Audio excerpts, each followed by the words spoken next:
శ్రీ షిరిడి సాయి జీవిత చరిత్రము 28వ అధ్యాయం. బూటీ శ్యామ కాకాసాహెబ్ దీక్షిత్ మొదలగు వారి సహాయ సహకారములతో వాడ నిర్మాణం కావలసిన రాళ్ళు, సున్నము, పనివారులను సిద్ధం చేసెను. 1913 డిసెంబర్ 30వ తేదీన శంకుస్థాపన చేసి పనిని ప్రారంభించిన బాగుండునని అనుకుని బాబా కూడా సమ్మతించెను. కట్టుట ప్రారంభించబడెను. శ్యామ పర్యవేక్షణ చేయుచుండెను. భూగృహము, భూ ఉపరితలము, బావి మొదలైనవి పూర్తి కావచ్చును. బాబా కూడా ప్రతిరోజు లెండిపాక్కు పోనప్పుడు తిరిగి వచ్చినప్పుడు కట్టడం పని చూస్తూ ఉండేవారు. అప్పుడప్పుడు బాబా కొన్ని మార్పులు, సలహాలు సూచిస్తూ ఉండేవారు. కట్టడపు సామాన్లు, సామాగ్రి బాబాసాహెబ్ జోగ్ జాగ్రత్త పరిచేవారు. బాబా ఆశీస్సులచే కట్టడం త్వరగా పైకి లేచుండెను. పనివారులు కూడా బాబా ప్రభావంచే అది ఒక పవిత్ర యజ్ఞముగా భావించి పని చేయుచుండ్రి. మధ్యగల విశాలమైన పెద్ద హాల్లో శ్రీకృష్ణుడి విగ్రహం ప్రతిష్ఠించవాలని బూటీ తొందరపడుచుండెను. విగ్రహం తయారు చేయుటకు బూటీ బాబాను అనుమతి కోరగా బాబా నిరాకరించి ఈ దేవాలయం కట్టుట పూర్తి కాగానే నేను ఇక్కడికి వచ్చి నివసించేదను. దీన్ని మనమే ఉపయోగించుకోవాలను. మనమందరం ఇక్కడే ఉందము. మనమందరము కలిసిమెలిసి దీనిలో ఆదుకునేదము. ఒకరినొకరు కౌగిలించుకుని ఇందులో హాయిగా ఉందమని బాబా చెప్పను.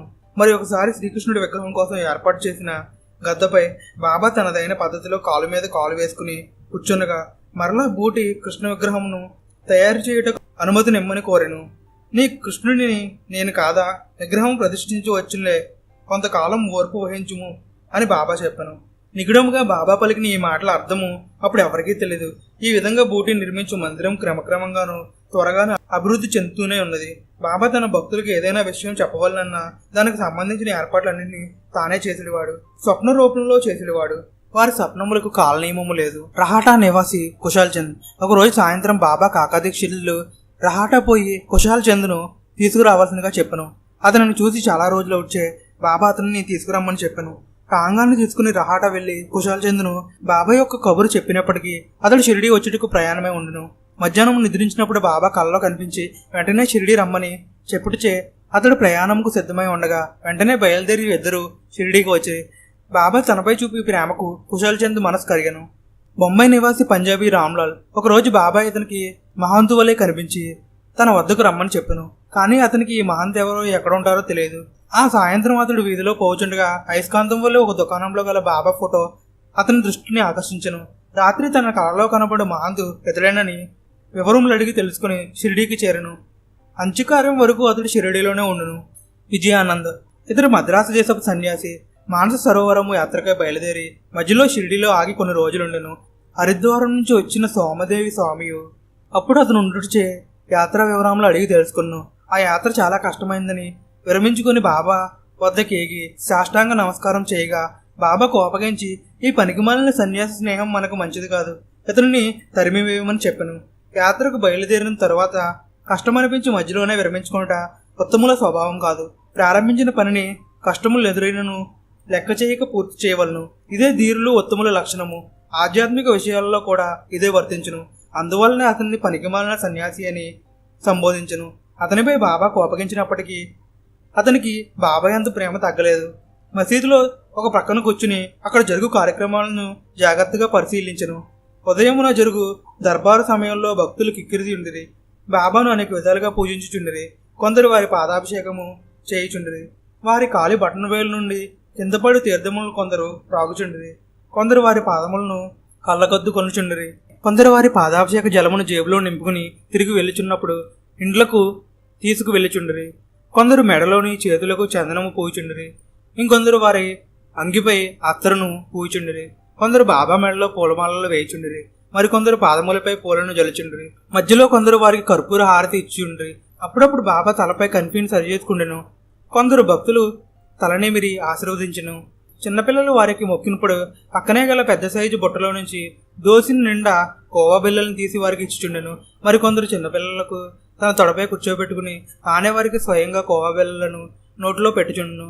కులమత జాతి విచక్షణలు ఆడామగా తేడాలు లేక సరువులు యథేచ్ఛగా బాబాను సేవించి పూజించి అర్పించున్న ఆ వింత దృశ్యం చూసిన విజయానంద్కు ఆ స్థలం విడిచిపెట్టుటకు మనసు రాక షిరిడీలోనే కొంతకాలం ఉండును.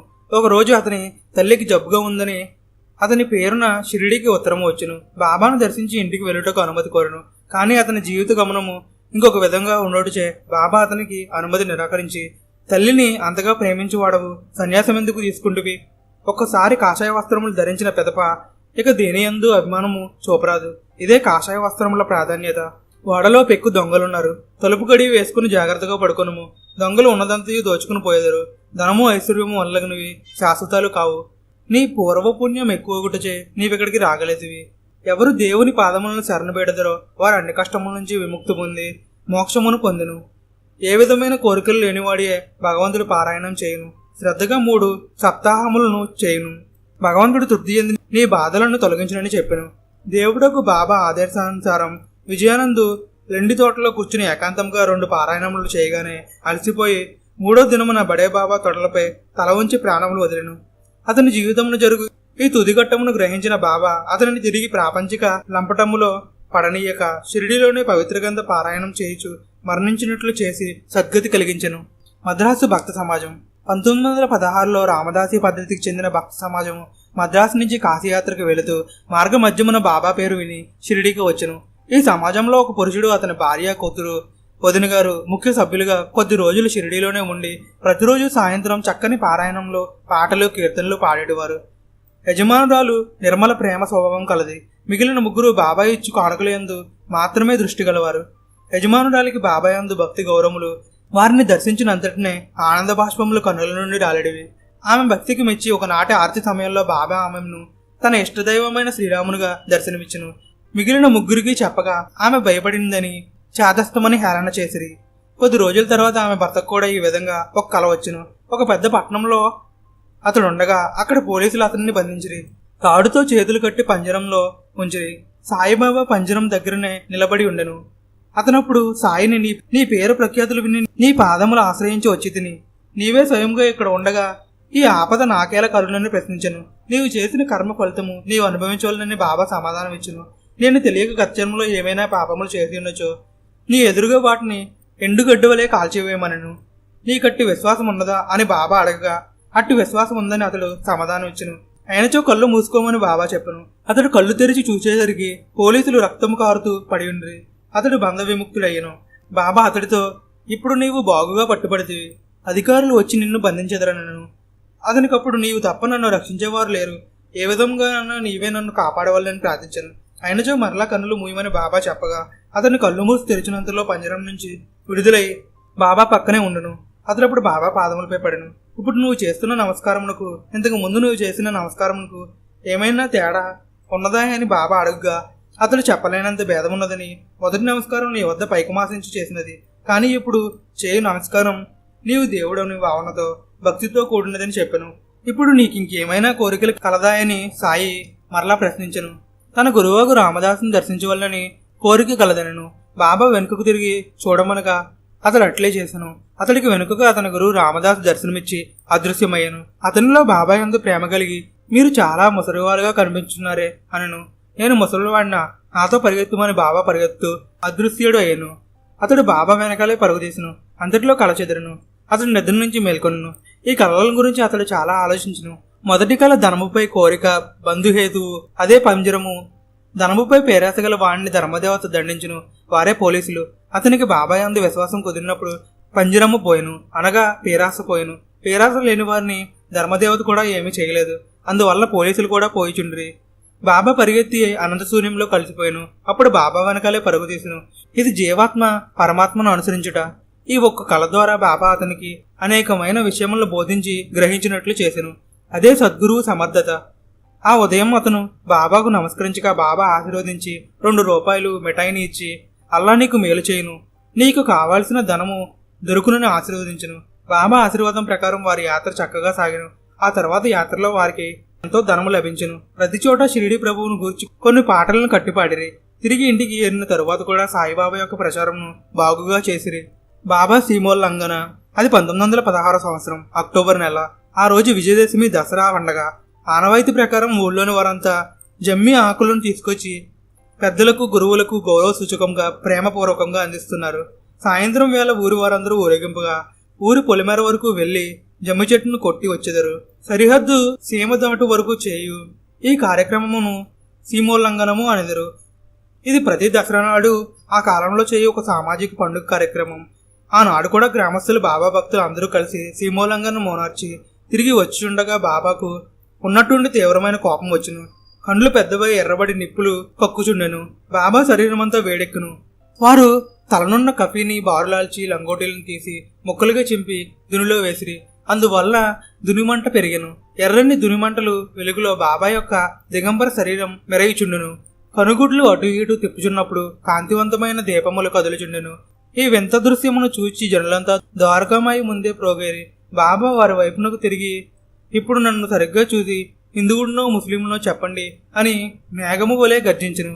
బాబా యొక్క దిగంబర రూపము, గంభీరమైన వాక్కులు, మెరయు కనుగుడ్లను చూచి అక్కడున్న ప్రతివారు గడగడా వణికిపోయిను. నోరు మెదపుటకు ఎవరికీ ధైర్యము చాలకుండెను. బాబా యొక్క కోపమును చూచి గాలి కూడా భయపడి కదలకు నిల్చుండెను. నిశ్శబ్దము తాండవించును. కొంతసేపటికి బాగోజీ షీండే ధైర్యం చేసి బాబా వద్దకు వెళ్ళెను. ధైర్యంతో ముందుకు వెళ్లి లంగోటి కట్టబోయెను.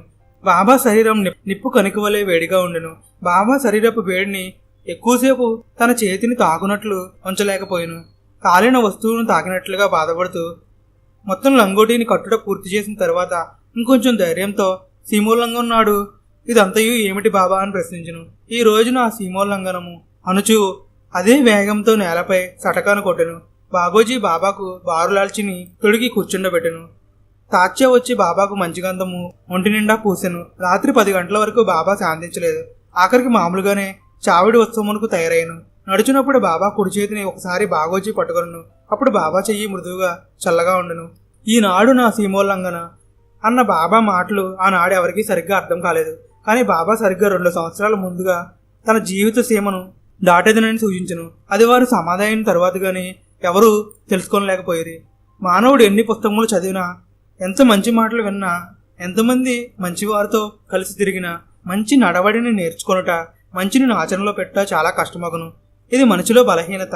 ఈ పారాయణం చేయు పాఠకులకు గల ఈ బలహీనతలు కూడా ఈ నాటితో సీమోల్లంఘన చేయమని సాయిని ప్రార్థిస్తూ ఈ అధ్యయనం ఎంతటితో ముగిస్తున్నాం. ఓం శాంతి శాంతి శాంతి. 28వ అధ్యాయం సంపూర్ణం.